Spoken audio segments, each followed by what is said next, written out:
Channel 5 news நேயர்களுக்கு வணக்கம்.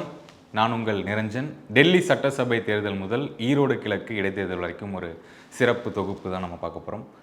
அதாவது எத்தனை தொகுதிகள் எத்தனை வாக்குகள், அதில் எத்தனை சதவீதம் வென்றிருக்காங்க அப்படிங்கிற விஷயம் தான். முதல்ல டெல்லி சட்டசபை தேர்தல் எடுத்துக்கணும். இதில் மொத்தமாக 70 தொகுதிகள் இருக்குது. 70 தொகுதிகளில் மெஜாரிட்டியாக 36 தொகுதிகளில் ஜெயிச்சா மெஜாரிட்டி வின் பண்ணிடலாம் அப்படிங்கிற நிலையில் பாஜக 48 தொகுதிகள் மெஜாரிட்டியில் வின் பண்ணியிருக்காங்க. இதுக்கடுத்ததாக ஆம் ஆத்மி பார்ட்டி இருக்காங்க.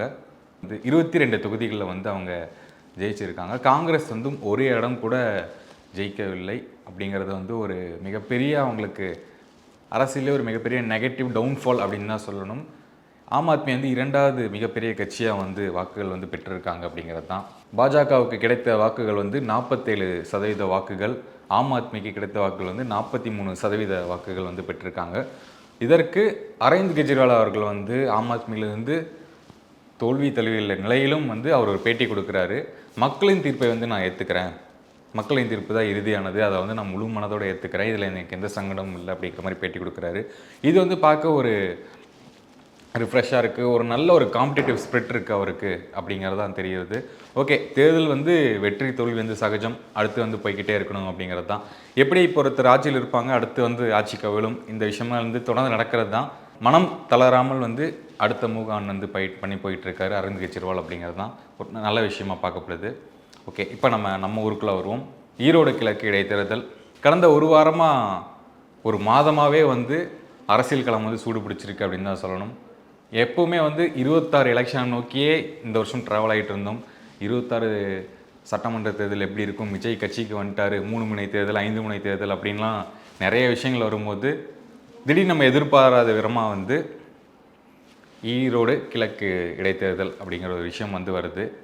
இது எப்படி எதிர்கொள்ள போகிறாங்க அப்படிங்கும்போது, திமுக தான்ப்பா ஜெயிப்பாங்க, ஆளும் கட்சி தான் ஜெயிப்பாங்க, இது ஒரு எழுதப்படாத விதி அப்படிங்கிற ஒரு சட்டத்தை இவங்க கையில் வச்சுட்டு எல்லாருமே பேசிகிட்டு இருக்க நிலையில் பாஜக, அதிமுக எல்லா பிரதான எதிர்க்கட்சிகளும் தேர்தலில் போட்டியிட்டு விலகிட்டாங்க.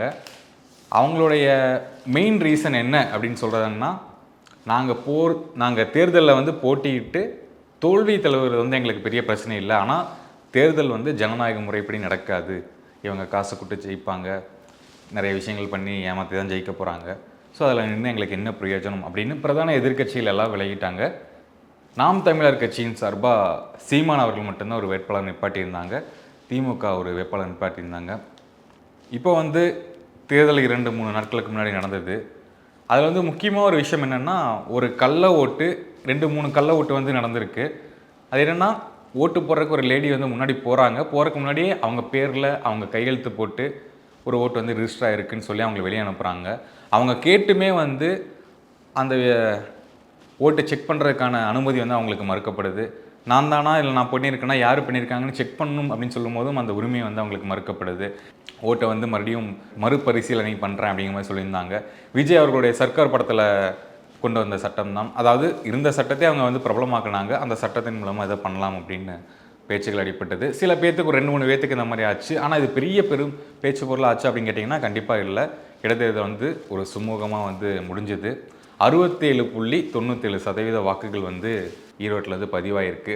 ஓகே, ஈரோடு இடைத்தேர்தல் அங்கே தொகுதியில் இருக்க மக்களுடைய எண்ணிக்கை எவ்வளோ அப்படின்னு பார்க்கும்போது, பெண்கள் 1,16,000 பேரும், ஆண்கள் 1,11,000 பேரும், திருநங்கைகள் 25 பேரும், மொத்தமாக 2,27,000 பேர் அந்த தொகுதியில் இருக்காங்க. ஆனால் பதிவான வாக்கு 67% தான். இதை வச்சு நீங்கள் கணிச்சிருக்கலாம், ஒரு 1.5 லட்சம் ஓட்டு விழுந்திருக்கும், 1.25 லட்சம் ஓட்டு விழுந்திருக்கும் அப்படின்னு எடுத்துக்கலாம். இதில் திமுக கேண்டிடேட்டான சந்திரகுமார் அவர்கள் 1 லட்சம் வாக்குகளை தாண்டி போய்கிட்டு இருக்காரு. நம்ம இந்த பக்கம் நாம் தமிழர் அவங்களை சேர்ந்த சீதாலட்சுமி அவர்கள் 21,000 வாக்குகளை கடந்து போய்கிட்டு இருக்காங்க. இது ஃபைனல் ரிசல்ட் வரும்போது 23, 24 அந்த அளவுக்கும் கூட அவங்க டச் பண்ணியிருக்கலாம். திமுக சார்பாகவும் 1,10,000க்கு மேலேயும் வாக்குகள் வரக்கான வாய்ப்புகள் இருக்கும். ஓவராலாக சொல்ல போனோம்னா ஒரு 25,000 வாக்குகள் சீமான் கட்சி பெறும் அப்படிங்கிற விஷயம்தான். 2023 ஈரோடு இடைத்தேர்தல் அதே தொகுதியில் நடந்த எலெக்ஷனில் சீமான் கட்சியினருக்கு 10,300 ஓட்டுகள் கிடச்சிது. சீமான் அவர்கள் இந்த பிரச்சாரம் பண்ணும்போது என்ன சொன்னார் அப்படின்னா, நான் வந்து லாஸ்ட் டைம் 10,000 ஓட்டுகள் வந்து பெற்றிருந்தேன். இந்த நடக்கிற எலெக்ஷனில் வந்து ஒரு சதவீத வாக்குகள் வந்து அதிகமாக கிடைச்சாலோ இல்லை ஒரு வாக்குகள் அதிகமாக கிடைச்சாலே போதும், அது எனக்கு வெற்றி அப்படிங்கிற மாதிரி தான் பிரச்சாரம் வந்து பண்ணார். அவர் எதிர்பார்த்ததை விட ஒரு டபுள் மடங்கு வெற்றி அப்படின்னு தான் சொல்லணும். போன தேர்தலை விட இந்த தேர்தலில் வந்து ஒரு 13,000 14,000 வாக்குகள் வந்து அதிகமாக கிடச்சிருக்கு. ஈரோட்டில் வந்து சீமான் வந்து கால் பதிச்சிருக்கார் அப்படிங்கிற விஷயம்தான்.